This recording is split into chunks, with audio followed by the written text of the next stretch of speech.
TV Menorá apresenta Janela do Céu. Inicia na TV Menorá, um programa com entrevistas. Janela do Céu.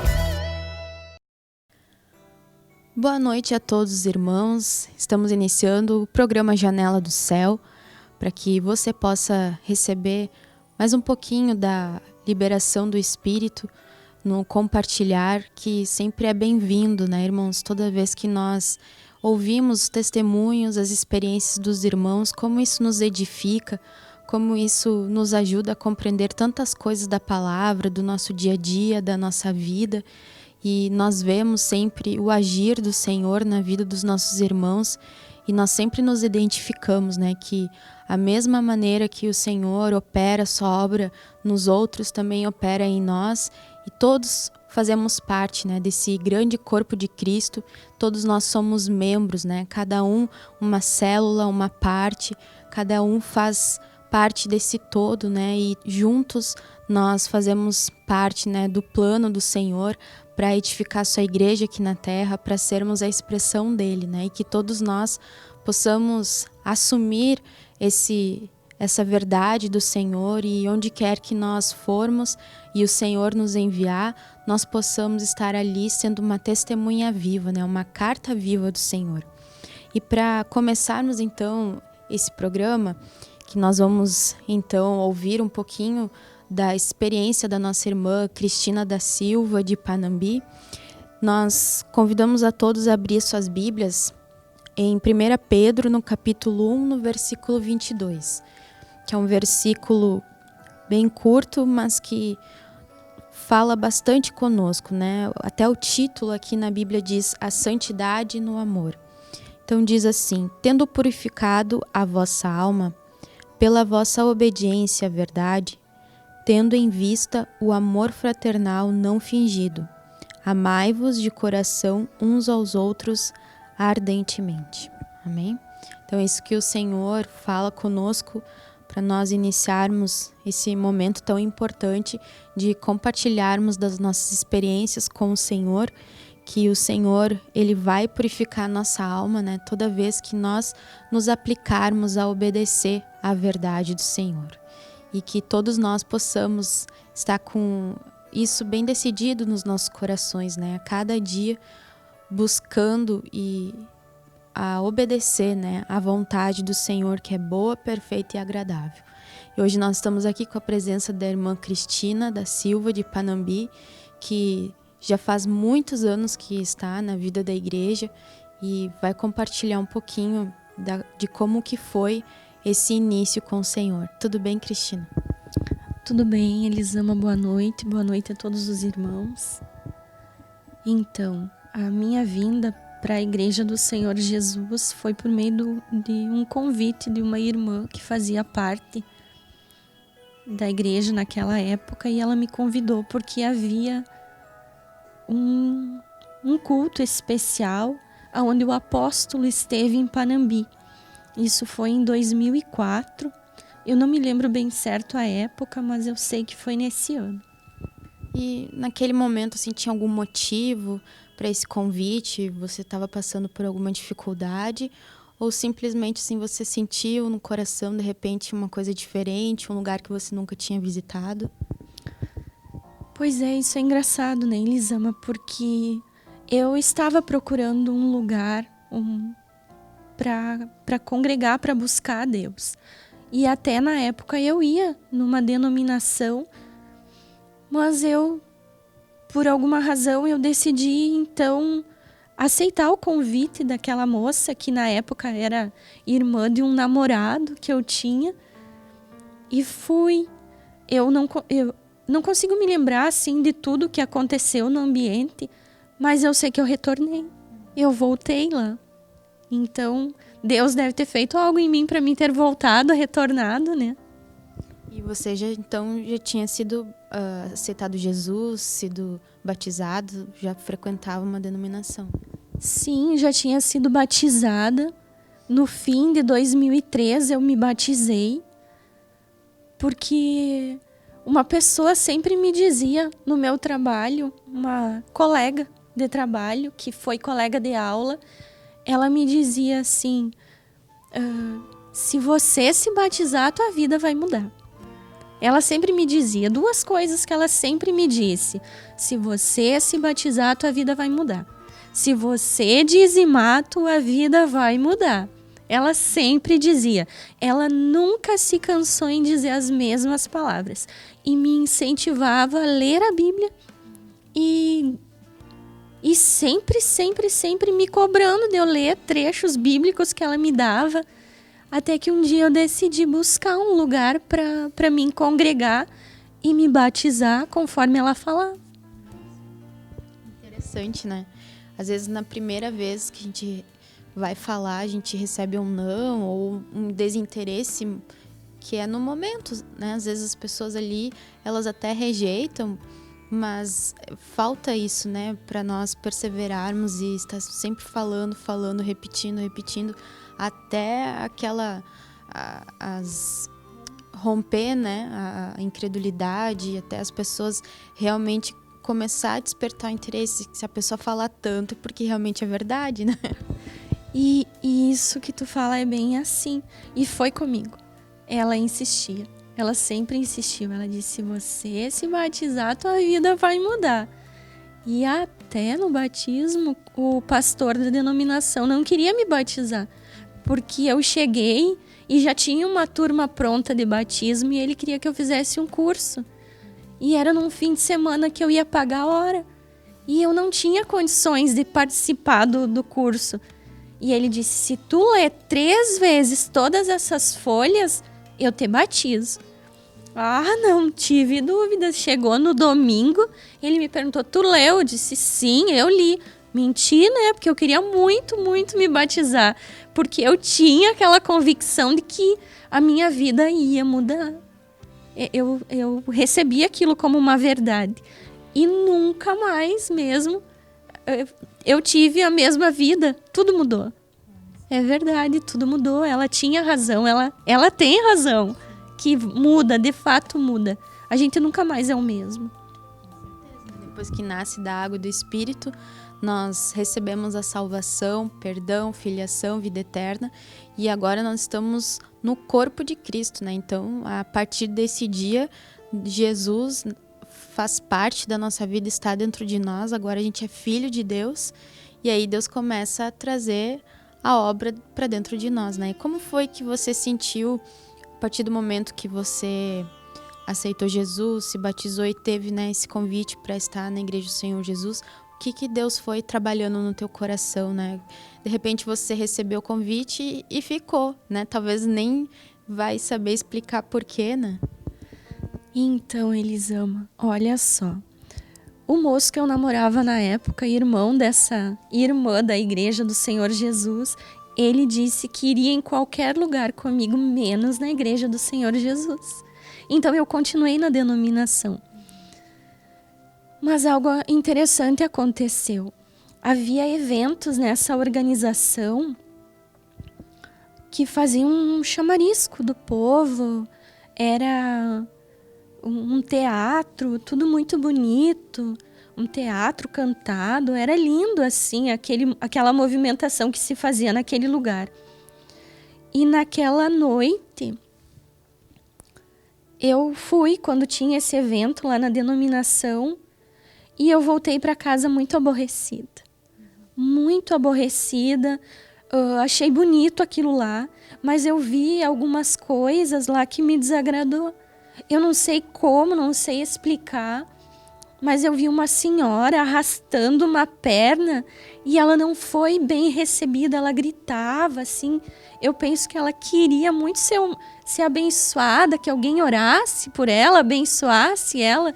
Eu não sei o que ela buscava lá, mas com certeza era algo nesse sentido de receber uma bênção, né?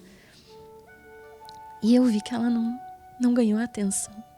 E aquilo me aborreceu demais.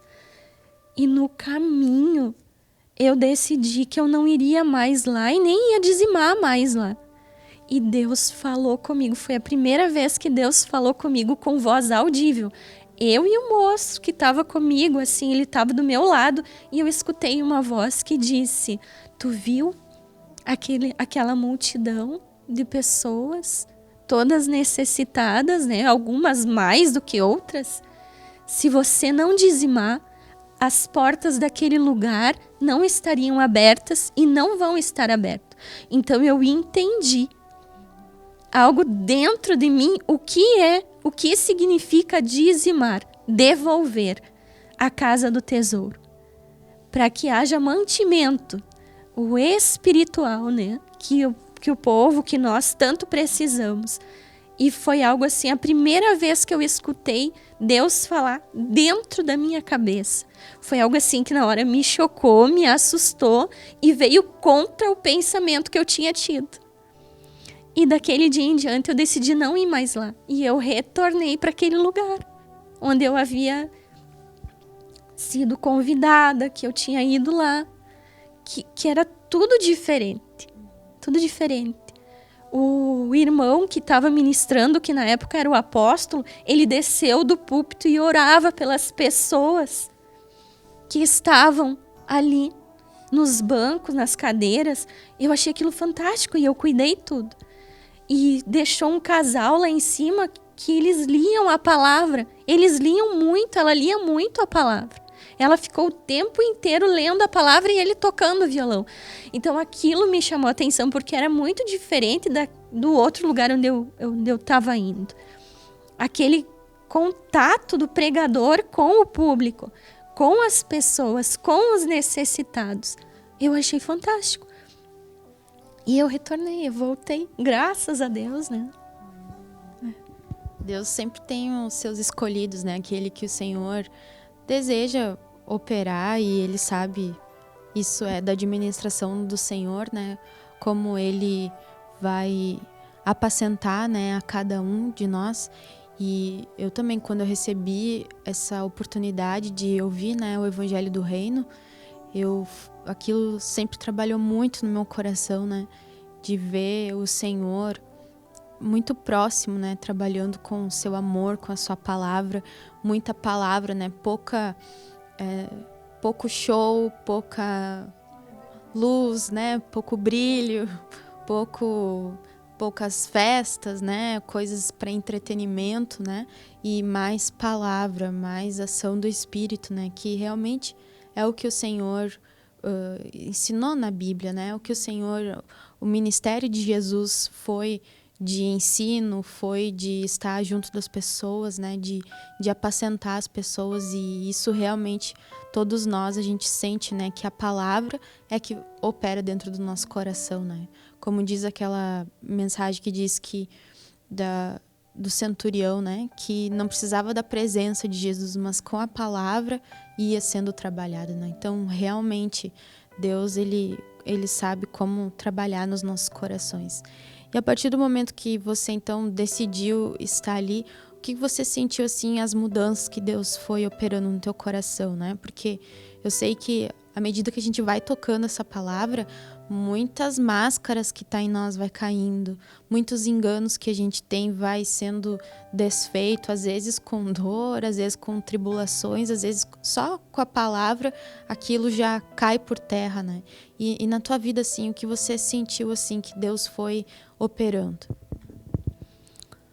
Então, logo que eu cheguei na vida da igreja, né, na igreja do Senhor Jesus, poucos meses depois já perdi o emprego. Então, Deus me tratou muito nessa área, assim, do medo, da rejeição, até hoje, né? Mas naquela época eu era totalmente desamparada. Então, Ele me amparou nisso e trabalhou muito essa confiança em Cristo subjetiva, né? Não que eu ainda não tenha, eu tenho isso, eu sei que sim, e que Jesus ainda trabalha, mas Ele me deu confiança nele, até porque eu permaneci lá, né? E depois de perder o emprego, eu comecei a participar dos estudos bíblicos manhã, tarde e escola à noite. Então eu penso que isso foi decisivo para mim, me alimentar comer, ser apacentada pelos irmãos, cuidada por aqueles irmãos que estavam lá, né? Então, Jesus teve um cuidado todo especial, assim, e o conhecimento que era liberado ali, aquilo também, né? Cativou meu coração. Eu sempre gostei muito de aprender, e tudo que Jesus ensina, de fato, é fantástico. Na boca é doce como mel, né? E duvido quem não goste. Porque realmente é maravilhoso aprender as coisas com Jesus. E agora ele está exigindo outra parte, né? Mas naquela época foi aos poucos, assim. Me lembro quando era ministrado algo do perdão, a gente já saía catando quem tinha, né, feito algo pra gente, a gente ia lá e pedia perdão e falava pra pessoa por quê, o que ela tinha feito. Então, era tão simples tudo naquela época. A gente ouvia e já saía fazendo, né? Na alma, na força ali, mas tu não esperava para outro dia ter uma outra mensagem de perdão. Tu fazia na hora, tu queria agradar aquele Cristo que te recebeu. Era algo muito fantástico. Mas, enfim, foi desse modo que Jesus foi trabalhando e me mantendo lá. Glória a Deus, né? E nesse período que já está há bastante tempo na igreja, você comentou ali que tinha estudos, né, de manhã, de tarde, de noite. Realmente era muita atividade presencial, né? E hoje, como você vê, assim, hoje a gente tem, eu acredito, bem mais, mas agora de uma outra maneira, né? Que é virtualmente, através da internet, através das mídias, né? CDs, DVDs, livros. Então, aquilo que era feito, tudo, você tinha que estar lá, né? Hoje ficou bem mais acessível para qualquer hora, para qualquer momento, e qualquer pessoa poder acessar, né? Imagina como a diferença que tem para poder trazer esse alimento para muitas pessoas, né? Como você sentiu isso depois que Deus veio trazendo, né, o aplicativo, o YouTube, né, o canal da igreja, a Escola do Reino, o Aperfeiçoamento dos Santos, que são alimentos muito fortes, mas que a gente não precisa estar ali presente, né? Deus faz em qualquer lugar do mundo, você pode acessar essa comida, né? As mensagens ao vivo sempre são acompanhadas. Mesmo aquelas que a gente não pode ver no momento, depois sempre é buscado. Então, isso sempre aconteceu. Também a TV por assinatura, né? Sempre buscando ali, mas mais nas mensagens ao vivo. Não, procurar não perder nada, né? Então, isso também não mudou muito. Acompanho. Mas também nas mensagens que tem na igreja, também não deixava de ir, né? Sempre ia, porque engraçado que em casa a gente ouve tudo. Mas se você quiser levantar, sair, você faz isso. E lá na igreja você se concentra mais quando tem as mensagens, também é bom, né? E estar lá. E depois compartilhar e ouvir os irmãos, porque cada um recebe um pedaço que você não recebe. Então aquilo vai te complementando, vai abrindo mais dentro da gente a nossa visão, né? Com os irmãos. Mas sempre acompanhando as mensagens ao vivo. Aonde está o irmão, a gente procura sempre ver o que está sendo liberado, né? Sempre. Isso é algo muito importante, né? Que a gente precisa fazer, ensinar aqueles que estão chegando, e que é o comer, né? Eu tenho que comer, não posso deixar de comer, e tenho que ensinar também as pessoas que estão chegando hoje, para que elas também tenham essa mesma preocupação de estar sempre seguindo o fluir do rio e estar sempre comendo da palavra, né? E o comer é eu ouvir, obedecer também, né? Não é só eu assimilar o conhecimento, mas às vezes a gente esquece, né? A gente come e aprendeu a comer, mas eu também agora tenho que passar para aqueles que estão chegando a importância do comer, né? Então, aqueles irmãos que hoje Deus está trazendo, também a gente tem que passar essa verdade, né? Eu como, foi passado para mim que eu tenho que comer, mas você também tem que comer, né? E mostrar, tem que mostrar o aplicativo, mostrar todos os pontos, né? A editora, tudo que a gente tem hoje, né? Para que as pessoas venham também se alimentar, porque se aquilo foi importante para nós naquele momento, né? Como foi importante para mim, eu naquela época ser instruída que eu tinha que comer. Então, as pessoas que estão chegando também precisam disso, precisam do nosso apoio, da nossa dedicação, paciência de ensinar elas também, que a vitória delas, né, a permanência delas está no comer, né, e perseverar sempre na palavra, que é ela que traz iluminação para todos nós. Mas nós vamos fazer um breve intervalo, aguarde, que nós temos mais um pouquinho do compartilhar da nossa irmã. Janela do Céu.